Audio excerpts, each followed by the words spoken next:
आज हम इन दो खादों से अपने पौधों में सभी प्रकार के पोषक तत्वों की पूर्ति करेंगे।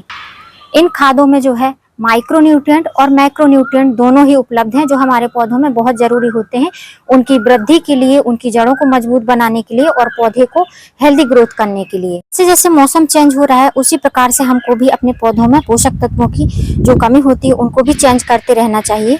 कभी बारिश होती है, कभी जो है बहुत ज्यादा धूप होती है, तपने वाली धूप, और कभी जो है नॉर्मल टेम्परेचर रहता है। तो ऐसे में हमको कौन सा फर्टिलाइजर देना चाहिए जिसमें हमारा एक भी रुपए खर्च ना हो और हमारे पौधे भी बहुत अच्छे से फ्लावरिंग करते रहें। आज जो फर्टिलाइजर बताऊंगी आपको, उनसे जो है आपके पौधे जो हेल्दी ग्रोथ करेंगे। और दो फर्टिलाइजर हैं, उनको मिलाकर हम एक फर्टिलाइजर बनाएंगे। इस फर्टिलाइजर को आप अपने सभी प्लांट में दे सकते हैं, जितने भी आपके फ्लावरिंग प्लांट हैं। जैसे कि यहाँ पर रोज का प्लांट दिखा रही हूँ, उसमें भी आप इस फर्टिलाइजर को थोड़ी मात्रा में दे सकते हैं। यदि उसमें से दो में से एक फर्टिलाइजर आपको नहीं मिलेगा तो उसका भी एक ऑप्शन बताऊंगी कि अगर वो नहीं है तो आप क्या चीज यूज कर सकते हैं। प्लांट की ग्रोथ के लिए जरूरी है कि प्लांट को हेल्दी रखना है। प्लांट हेल्दी रहेंगे तभी इसी प्रकार से आपके प्लांट में बर्ड्स बनेंगी और फ्लावरिंग आएगी।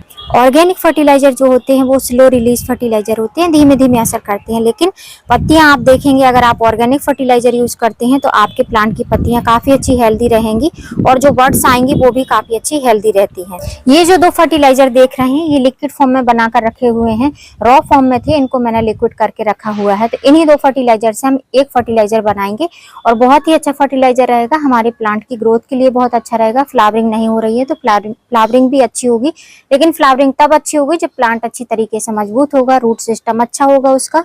तो ये जो आप मेरे सामने ये ब्लैकिश जो ब्राउनिश कलर का लिक्विड देख रहे हैं, ये क्या चीज है वो मैं आपके साथ में शेयर करती हूँ। ये है हमारे जो प्लांट में हम बहुत ज्यादा यूज करते हैं, स्पेशली जो है विंटर में, ये है गोबर की खाद।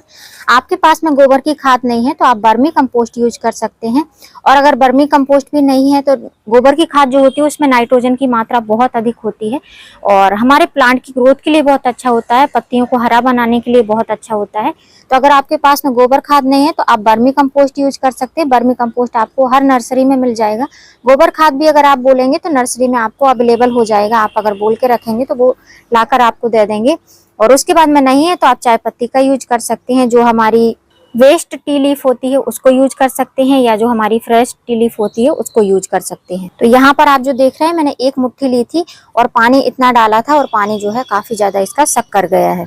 तो आपको भी जो है ये जो सूखी गोबर की खाद है, गोबर की खाद हमेशा सूखी होनी चाहिए और सड़ी हुई होनी चाहिए, कुछ इस तरीके से मिट्टी की तरह दिखाई देनी चाहिए, वही सही गोबर की खाद होती है। अगर गोबर की खाद सही नहीं होगी तो आपके पौधों में जो है बारिश में कीड़े मकोड़े बहुत ज्यादा घर बना लेंगे, फिर वो जल्दी से आपके गार्डन से जाती नहीं है, क्योंकि मिट्टी तो हम बार बार चेंज नहीं कर सकते हैं। तो इसको जो है मैंने एक दिन के लिए रखा था और इस तरीके से आप देख सकते हैं इसमें से बुलबुले टाइप निकलते हैं और ये फर्मेंट हो गया है, मतलब कि हमारी ये लिक्विड खाद बनकर रेडी हो गई है इस तरीके से।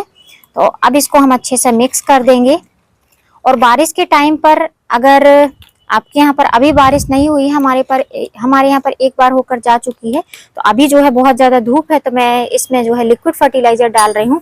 अगर आपके यहाँ पर बारिश हो रही है तो आप जो है लिक्विड फर्टिलाइजर ना डालें, सॉलिड फर्टिलाइजर डालें, मतलब कि जो हमारे सूखे फर्टिलाइजर होते हैं इस टाइप के, ऐसे डालें। लिक्विड फर्टिलाइजर डालेंगे तो तुरंत ही वो है ड्रेनेज से निकल जाएंगे। तो ये हो गया हमारा पहला फर्टिलाइजर जो बहुत ही अच्छा फर्टिलाइजर है। अगर सिंपल आप इसको भी अपने पौधों में देंगे अच्छी तरीके से डाइल्यूट करके तो पौधे अच्छे काफी हेल्दी हो जाएंगे। और दूसरा ये जो फर्टिलाइजर आप मेरे हाथ में देख रहे हैं ये बहुत ही अच्छा फर्टिलाइजर है। इसको कोई भी अपने घर पर आसानी से बना सकता है, कहीं भी आपको जाने की जरूरत नहीं है। ये है हमारा kitchen waste fertiliser. Kitchen waste fertiliser best fertiliser होता है। इसमें माइक्रो और माइक्रो दोनों होते हैं। दोनों ही हमारे पौधों की ग्रोथ के लिए बहुत जरूरी होते हैं, फ्लावरिंग के लिए बहुत जरूरी होते हैं।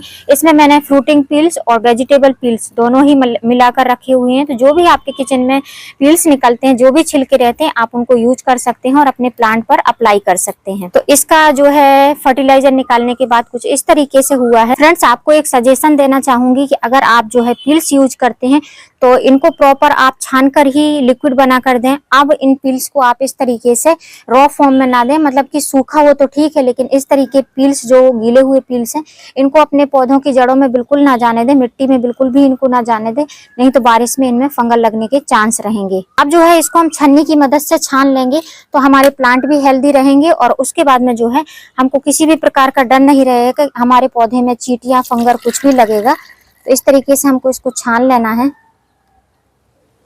छानने के बाद में जितने भी ये पील्स बचे इनको आप एक बार और भिगो के रख सकते हैं या आप इनको कंपोस्ट बिन में डाल सकते हैं। कंपोस्ट होने के लिए बहुत जल्दी कंपोस्ट बन जाएगी और ये 12 घंटे तक आप भिगो कर रख सकते हैं। वैसे मैंने 1 दिन तक भिगो कर रखा था तो ये काफी अच्छे से डिकम्पोज हो जाएंगे।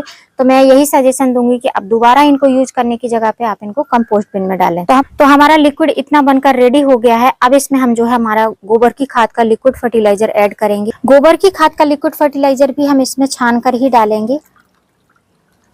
जितने भी फर्टिलाइजर हैं हमको इनको छान कर ही डालना है और जितना ये वेस्ट बचा है, मतलब वेस्ट तो नहीं है, इसको हम एक बार और यूज करेंगे जिससे कि जितने भी इसमें पोषक तत्व हो एक बार और यूज हो जाएं। तो फ्रेंड्स देख सकते हैं हमारा बहुत ही अच्छा पावरफुल फर्टिलाइजर बनकर रेडी हो चुका है। पर आप देख रहे हैं ये 5 लीटर की बकेट है जिसको मैंने आधे से ज्यादा भर लिया, मतलब कि थोड़ा सा खाली रखा है। तो समझ लिए कि 4.5 लीटर पानी है और इसमें हमको फर्टिलाइजर कितना ऐड करना है। तो सबसे पहले तो हमने दोनों फर्टिलाइजर एक ही मग में डाल लिए हैं और अब हमको डालना इतना है, बहुत ज्यादा फर्टिलाइजर हमको ऐड नहीं करना है।